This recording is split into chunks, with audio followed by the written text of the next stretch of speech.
All right, you're going. Yeah, perfect. Thank you. So today we'll try to discuss chest pains, especially in pediatrics. Okay? Do you think it's important in children? How common is chest pain as complaint in pediatric population? Not common. Very common. It's a common complaint. No. Common Common complaint. complaint, rarely cardiac. Exactly. So it's a very common complaint. As far as the complaints are concerned, chest pains are very common in children. If you look at the data, the commonest cause for ER visits, pediatric ER visits in our country is chest pains. Okay? So it's very common. So now having said that, how common are chest pains in children related to the heart? Not common. Are they common? No. So they're very uncommon, okay? They're less than about 3% of the total, reasons for chest pains related to other causes. So why is it so important then? Right? If they're less than 3%, if it's not very common, so why are we so worried about it? Every kid who walks into the ER, they get called by, the cardiologist gets called, and to see what's going on with this case, right? So the reason why it's important is, even though it's less than 3% of the total differential diagnosis of chest pains, if they are related to the cardiac causes, they're quite significant, okay? So now we will focus only on chest pains related to the heart in children, okay? So what are the cardiac causes, or what are the commonest causes of chest pain in children in general, other than just cardiac causes that you guys can think of? MSK, like Musculoskeletal, very good, which is the commonest cause for chest pain in children, GERD. right? Good, Indigestion, GERD. right? So there's so many differential diagnoses, right? You have neurological, you have psychological, you have rheumatological, you have hematological, right?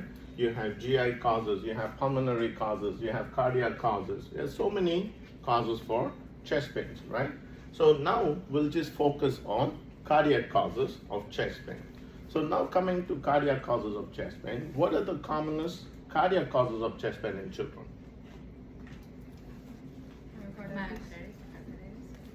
What's that? Pericarditis, good. Myocarditis. Anything else? What's that? Very good. You guys know what Al Kappa is? I forget. Very good. Okay. That's Al Kappa. Anything else?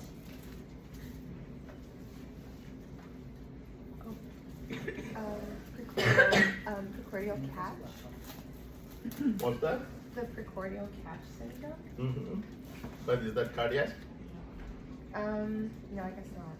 Pericardial effusion. Which is another big one, which we are all worried about. Hmm? HCM. Exactly. What did you say? Hypertrophic cardiomyopathy. Okay? So these are some of the cardiac causes of chest pain in children. Pericarditis, myocarditis, Al Kappa. It's also one of the form of anomalous coronary artery origins. Okay? Al Kappa is very specific where the left main coronary artery is coming off from, but you can have any anomalous, especially the left one, coming off from other than the pulmonary artery itself. And that is also one of the important causes of chest pain, and obviously hypertrophic cardiomyopathy, right? Okay, now in United States, which is the commonest cause of sudden death among athletes? Okay, it's the hypertrophic cardiomyopathy. Okay, that's the commonest cause of sudden death among children, among athletes in United States. Okay, so which is the commonest cause of chest pain related to the heart in children? Of this list. What's that? Pericarditis. Exactly. Pericarditis. Okay. So now we'll just, all these are huge topics on their own. Okay. So you can easily dedicate a couple of hours of lecture on each of these. Okay. So they are standalone topics. So we can discuss all of them in one shot. So we'll take one by one. Okay. And we'll try to cover as we go along all these important other causes of chest pain. Now, since pericarditis is the commonest cause of chest pain, we'll try to cover pericarditis today, and then we'll cover the rest later on. Okay? So now coming to, any questions until this point? No? Okay. So, coming to pericarditis. What is pericarditis? Sorry. Inflammation of the pericardium. What's that? Inflammation of the pericardium. Right. As the name suggests, right?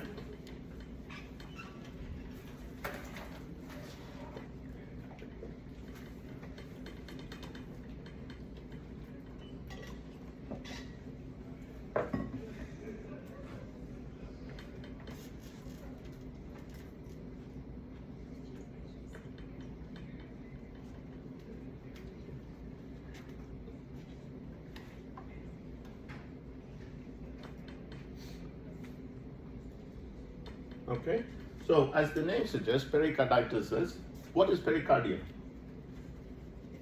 It's the covering of the, outside covering of the heart, right? So the way I try to describe this is, if you have a balloon filled with a little bit of water, and you just put your fist into the balloon, you have the covering of the balloon covering your fist, right? So the outside layer is the pericardial sac. Okay, so there are two layers of pericardium. You have visceral and you have parietal, right? So, and the heart is encased in the pericardium. Okay, so that's pericardium, right? So in pericarditis, what happens? It's the inflammation of the pericardium, right? So let's start with, in a systematic way. So every time you approach a patient, always be very systematic, okay? And always follow this basic batting order, especially for medical students, okay? So always go by history, physical examination, right? And then appropriate investigations, then your diagnosis, then treatment, okay? And so coming to history, right? So what are the usual complaints patients complain of when they have pericarditis? What will be their usual history? Recent history of upper respiratory illness. Very good. Okay. There's a history of some kind of upper respiratory tract infection. Like if you ask them, they said I had running nose, I had a little bit of fever, I was feeling a little low, like 2 weeks ago, and after that they started complaining of chest pain. Okay. So that's about one of the important part of the history. Anything else as far as the history is concerned? How do they present when they have pericarditis? What will be the other complaints? Pain or stomach inflammation. Exactly. So chest pains, right? So what will be the specific complaints they'll have regarding chest pains when they have pericarditis? They're worse when they lay flat, and better when they sit forward. Very good. So they say the pain is exaggerated when they're in supine position, and they feel relief when they lean forward, right? Why is that? When you lean forward, the layers are pressed against each other, so it's decreased friction, it's decreased. Okay. Did you guys understand what she just said? Okay, we'll come back to that in a minute, okay? So, but just remember, usually the typical presentation of patients with pericarditis is the pain is worse in supine position and they feel relief when they are sitting up propped up, okay? That's not the case in all types of pericarditis, okay? Why? We will also discuss that in a minute, okay? So that's about the history. Anything else in history? that you guys can think of? Again, depending on degree of inflammation, they can present with shortness of breath, limitation in physical activity, and all kinds of stuff, right? But usually, it's mainly the chest pain, right? Okay, now, coming to physical exam, right?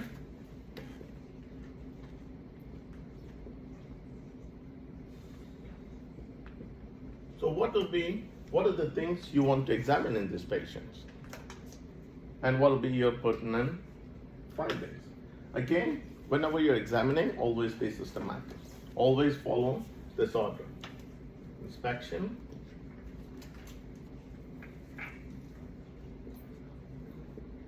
palpation, percussion. You usually don't do percussion in children for various reasons.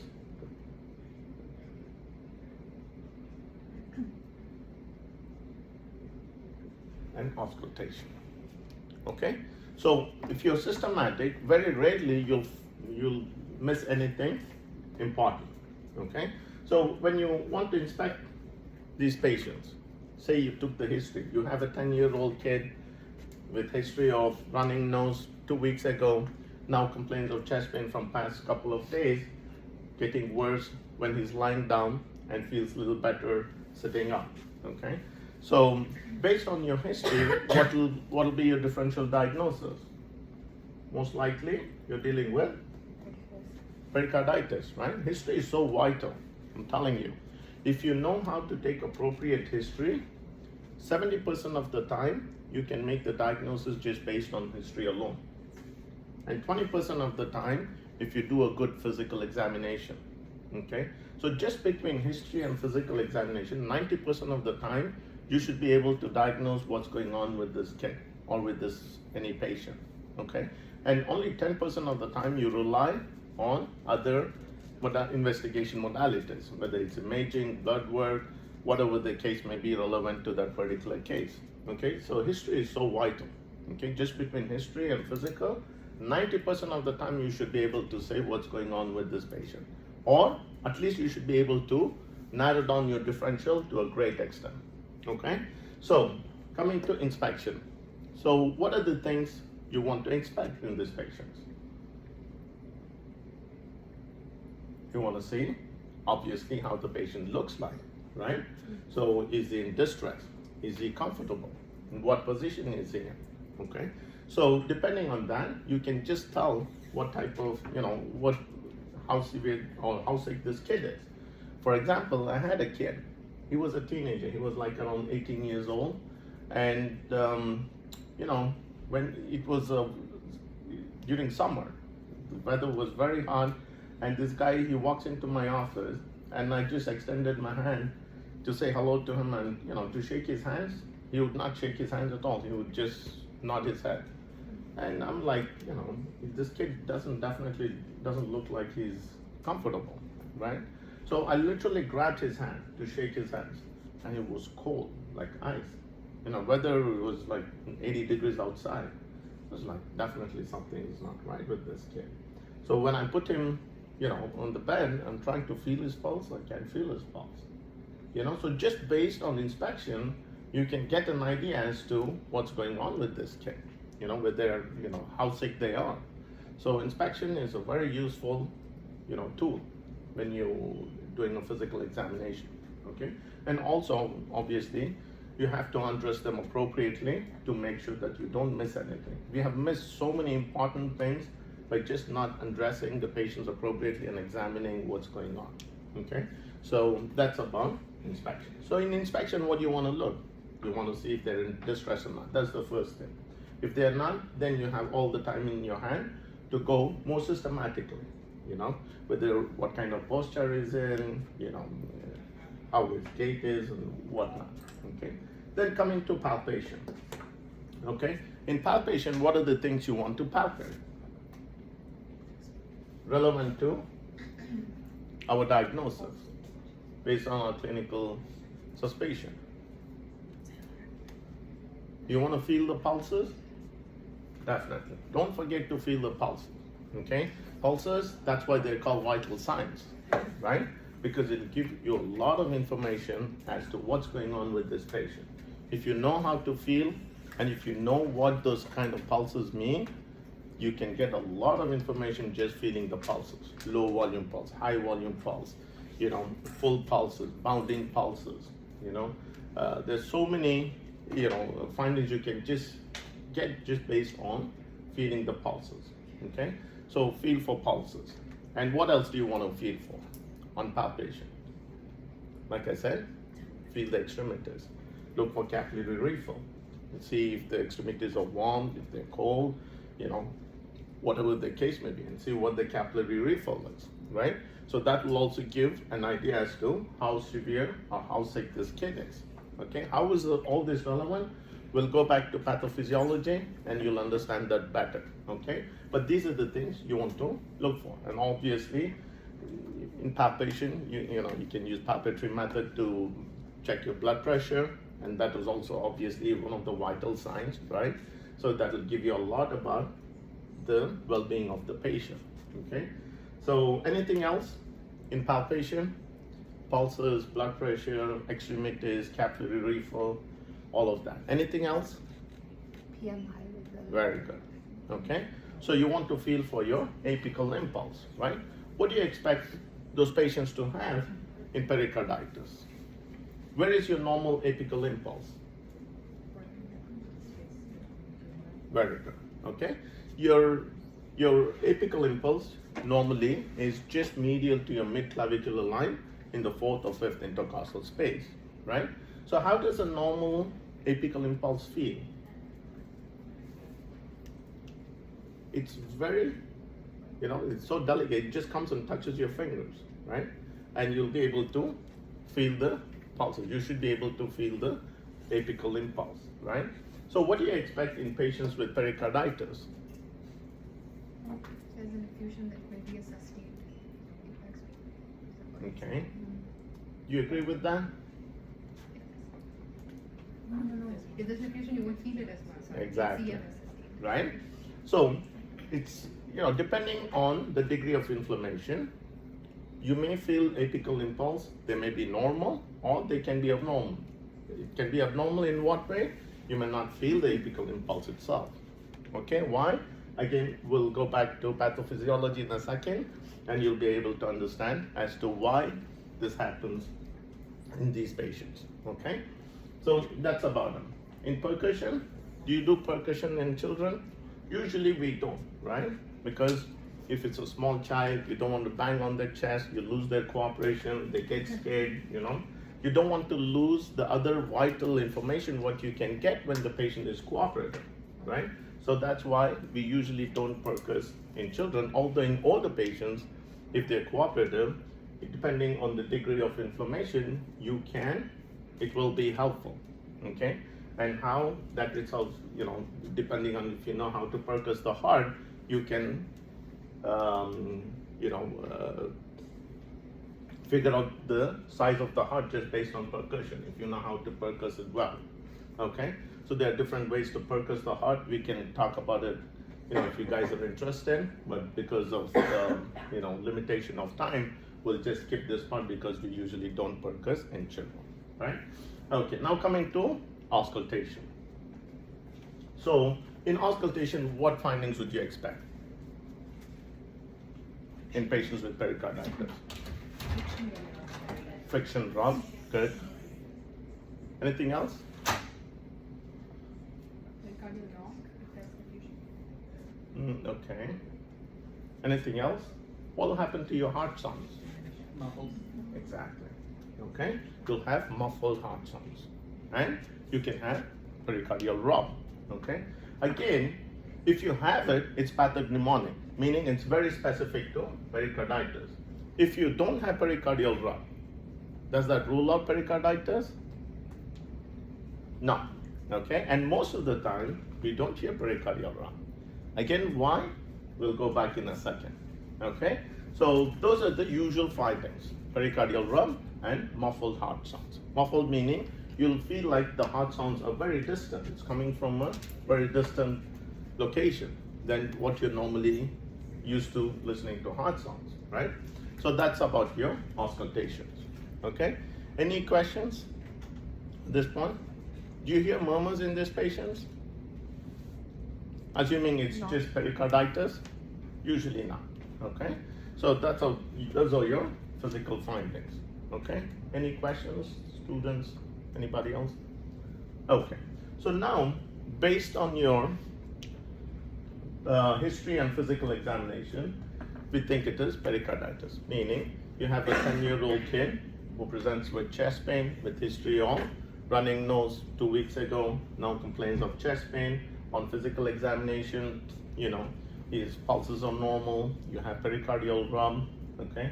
He's comfortable otherwise, and heart sounds are normal, and and he gives a typical history of the pain getting worse in supine and relieved while sitting up.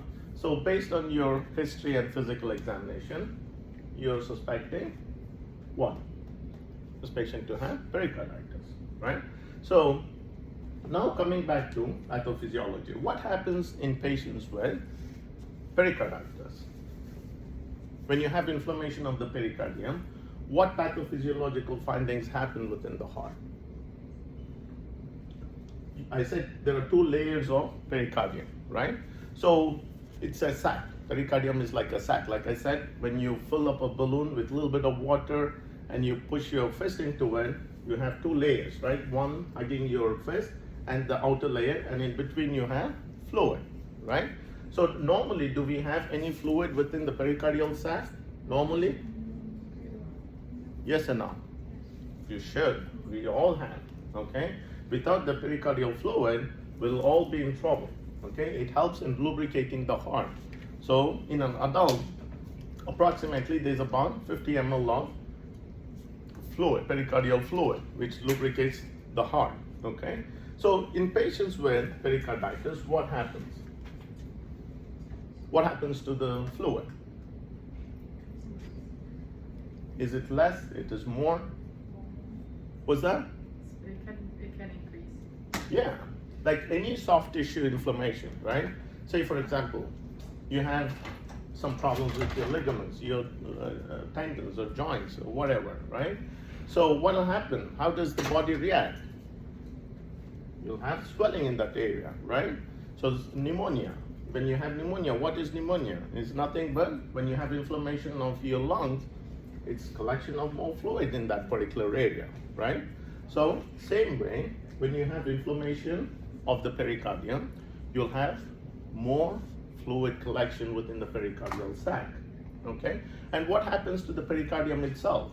If you see the normal pericardium, it's so smooth, it's so shiny, it's like mirror finish, it's so smooth.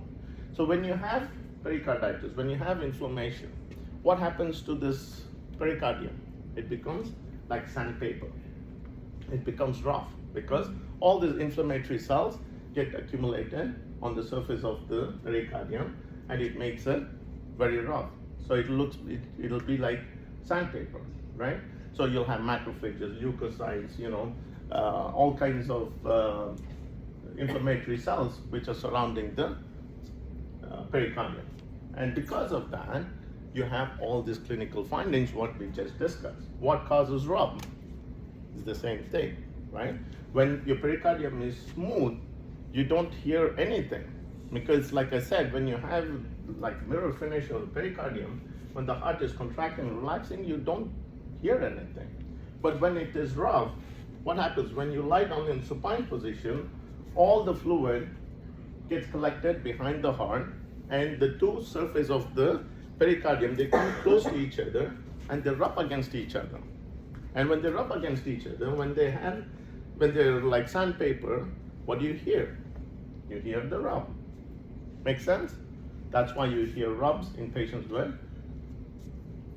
pericarditis. And it's worse when you lie down in supine position because the 2 surfaces in the front, in the anterior portion of the heart, they come close together and they rub against each other. And they get relieved of the pain and you don't hear the pericardial rub when they're leaning forward. Why? Because now the fluid from the behind the heart comes in the front, separates the 2 layers and avoids the 2 layers rubbing against each other, right? so you don't hear the rub, and they feel relief of the pain, right? So that's why they relieve in leaning forward, and it gets worse in supine position. It makes sense? So that's why if you're examining a patient sitting up with significant infusion, you may not hear the rub, even though there's significant amount of inflammation, right? So that's why it's important to examine them both in supine and in sitting up position, okay? So that's about the pathophysiology, okay? And now, based on your history, based on your physical exam, you've made the diagnosis, right? Of your clinical diagnosis as pericarditis. Now, what are the tools you want to use to confirm your diagnosis? EKG. Huh? EKG? Yes. Good.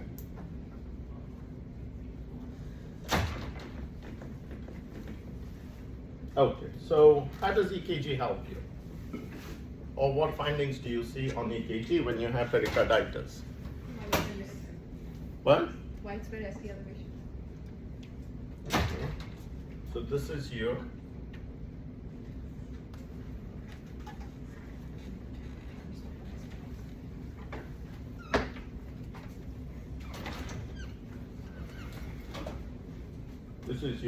normal tracing. Q, R, S, T, right? So in patients with pericarditis, what findings do you expect to see? PQ depression. What's that? Do you have PQ depression? Okay, anything else?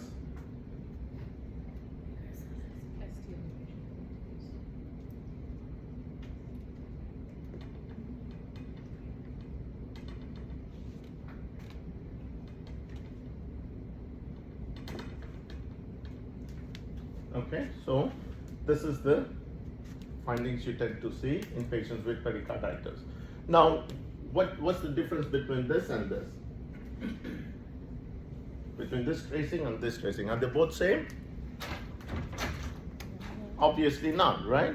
So what difference do you see between this tracing and this tracing? What is happening here?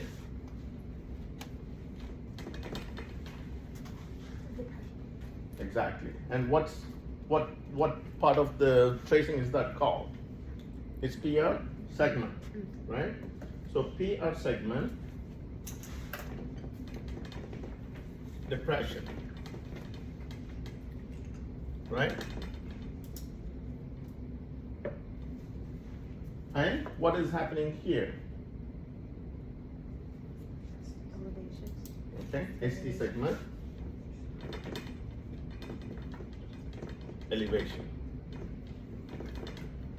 Okay, so these are your typical EKG findings in patients with pericarditis. And remember, sometimes they can just give you the EKGs in your board exam and ask you for the diagnosis. Okay, so pay attention to this. This is your baseline. Okay, so whatever we talk about depression or elevation is in reference to this baseline, which is a line or isoelectric line just before the P wave. Okay, so you just draw an imaginary line just prior to the P wave, and based on that you say whether it's depressed or elevated. Okay, and these are the typical findings you tend to see in patients with ST segment, pericarditis, PR segment depression and ST segment elevation. Is that clear? Okay. How does that differ? Does it differ from myocarditis? Yes. So the difference between myocarditis, in myocarditis, or you mean coronary artery syndromes? When we have a patient upstairs with myocarditis, like he had some. Yeah, usually when you have, we'll go back to that. Myocarditis, usually you can have this kind of, or you can have ischemic changes also, depending on the degree of involvement. But the difference between the ST segment elevation in patients with pericarditis versus patients who have, say, coronary artery disease, in pericarditis, you tend to have concavity of the ST segment. It's elevated and you have concavity. And usually in patients with myocardial infarction and stuff like that, you tend to have the ST segment which is elevated, but it's straight line. You don't see the concavity. Okay? And you'll also see reciprocal PR segment depressions. So that's how we usually separate these two. Sometimes it's not easy, but usually that's the typical findings. Okay? So any other tool you want to use other than EKG, which will help you in your confirming your clinical diagnosis? Okay, echo. Say you guys are ER doctors, right? So if you want an echo, obviously you need to call the technician or you need to call a cardiologist. But as ER doctors, the things which are in your power. Okay. Okay, good. Chest X-ray, right? So how does chest X-ray help? What findings will you see on chest X-ray? Enlarged heart chest infusion. Exactly. Okay. Again, you can have normal cardiac silhouette or you can have enlarged cardiac silhouette. And why do you have enlarged cardiac silhouette? What makes it enlarged? Is it the heart is enlarged? What? Exactly. It's the fluid outside the heart. Okay, depending on the degree of fluid. If it's small, then you may have normal looking size of the heart. If it's moderate to severe effusions, then you can have quite significant cardiomegaly. Okay, so that's how chest X-rays are useful. Okay, and the gold standard is, if you want to confirm, is what?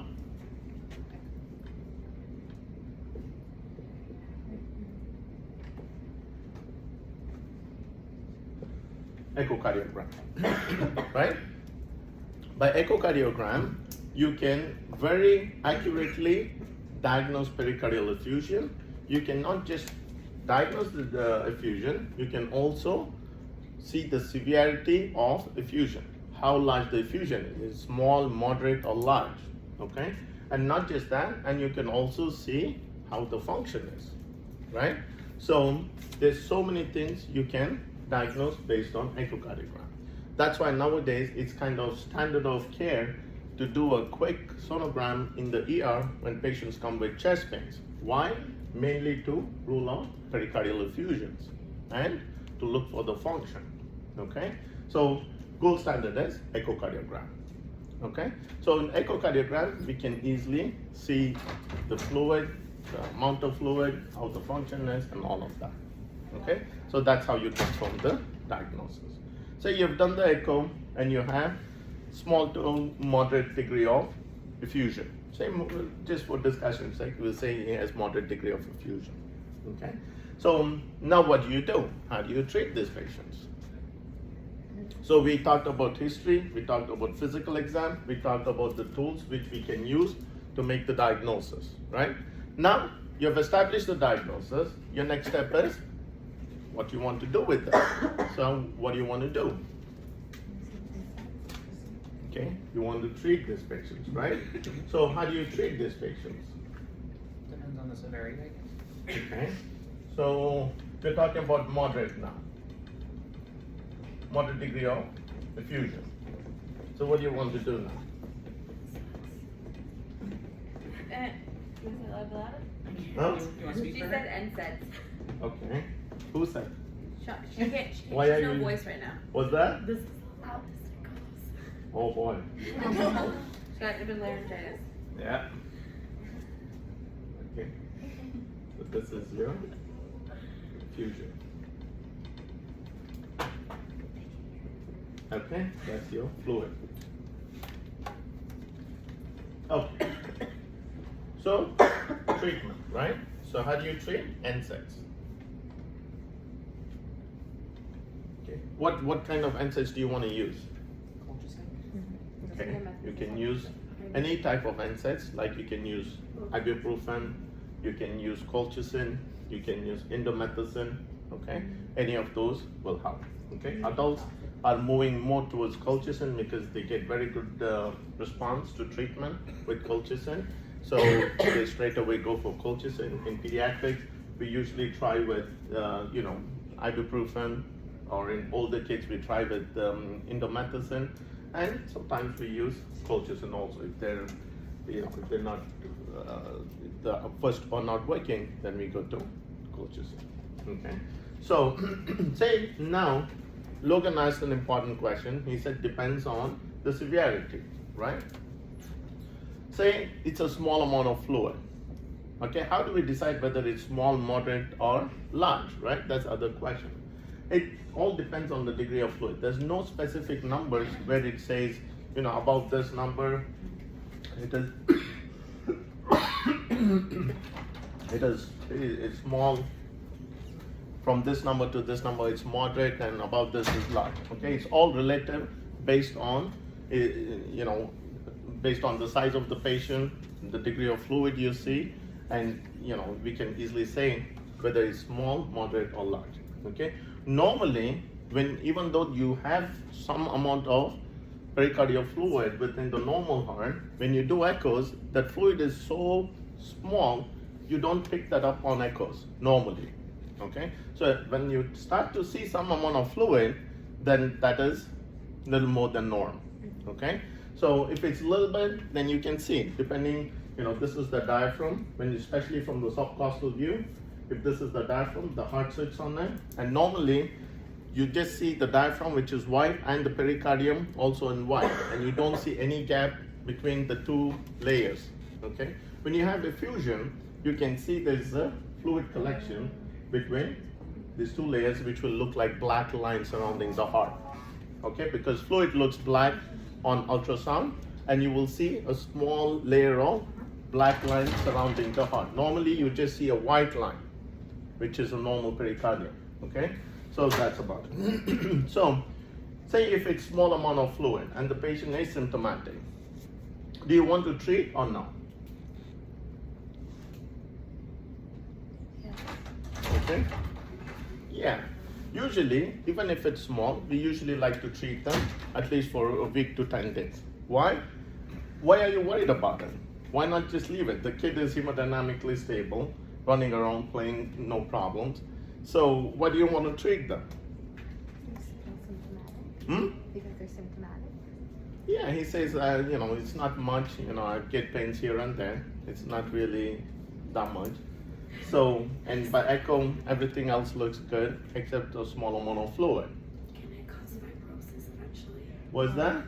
Can it cause fibrosis eventually? Fibrosis eventually. I mean, with that degree of fluid, no. If it's small, okay? So what happens, in other words, what I'm trying to get at is, what happens if you don't treat them? Can it grow? Exactly. You never know, right?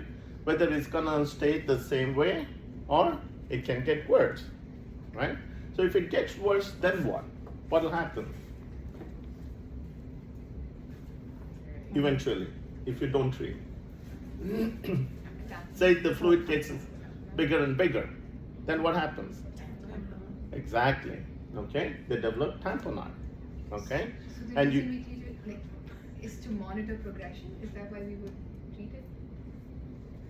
If it was just a little amount of fluid, you said that we still have to treat it. Yeah. Is it to monitor progression? Not monitor, to treat the fluid and to get rid of the fluid. Okay. Because you never know whether you're seeing at one point of time. Over a period of time, you don't know if that process, the inflammatory process is arrested or not. Or it's gonna progress, right? So if it's gonna progress, then it's a problem. Eventually, it can develop into so much fluid that it can cause cardiac tamponade. If you have cardiac tamponade, what will happen? The patient can die, right, from tamponade? So that's why we like to treat even if it is small amount of fluid. And when you do other inflammatory markers also, it can be elevated. ESR, CRP, white cells, all of those also can get elevated, but usually they may be normal also, okay? So that's about your treatment, right? Now, what if this patient is not, let's say you treated it, and after some time, the fluid reaccumulates in a month or so, and this patient comes back with same chest pain, and when you do an echo, you see effusion again. Now what do you do? Like out the window? You want to straight away go for that? So that's very invasive, right? Definitely. It's a major procedure. Would you try colchicine? Okay. You have tried colchicine also, and in the first instance you tried colchicine, it it went away, then after 2-3 months again it came back. Then what do you do? Drain once more. Okay. Is there anything else you want to do? How do you drain? Exactly. That's also a very invasive procedure, right? Okay. So do you want to do anything before that? What's that? Very good. Like what kind of workup would you want to do? Very good. Okay. Any type of autoimmune disorder. Okay. Any kind of, especially rheumatological disorders, lupus, rheumatoid arthritis, all kinds of the long laundry list of autoimmune disorders which are rheumatological in nature. They all can cause recurrent pericardial effusions. Okay. Say you have ruled out all of that. Everything came back and it was normal. And you still have this fluid. What do you do next?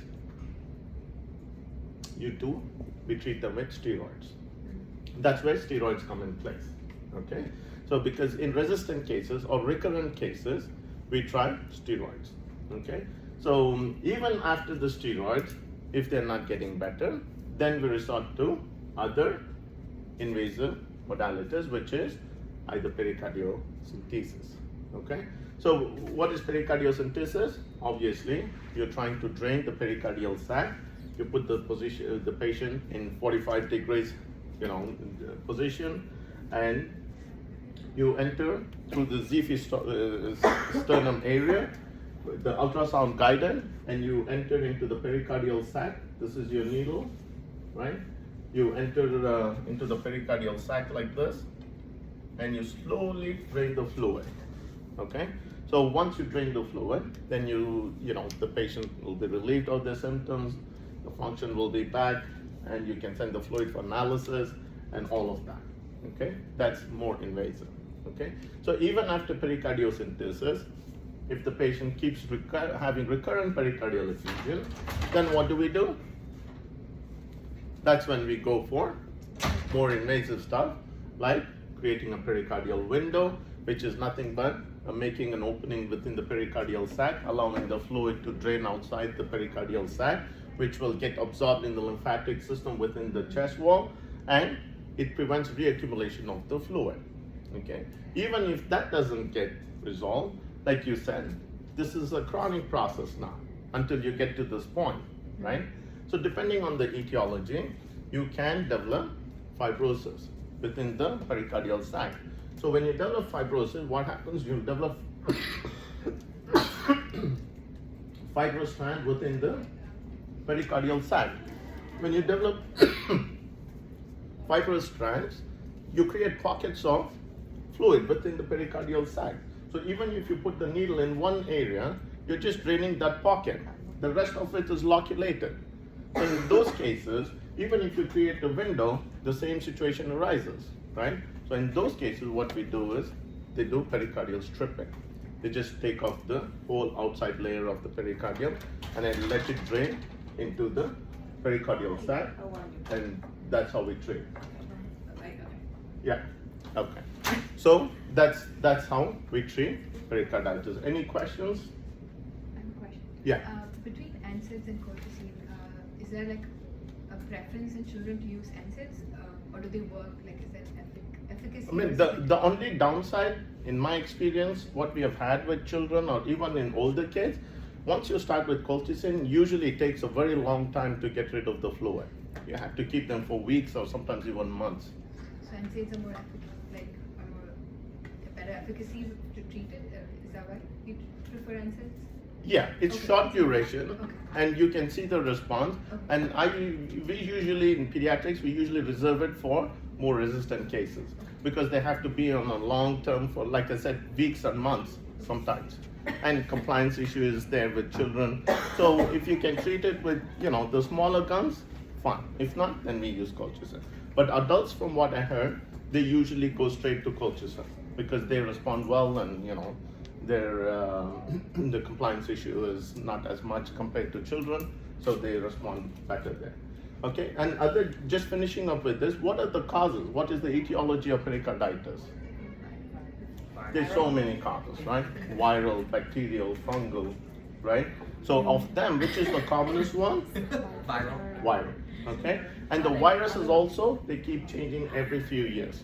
You have Coxsackie virus, sometimes it's adenovirus, sometimes rhinovirus.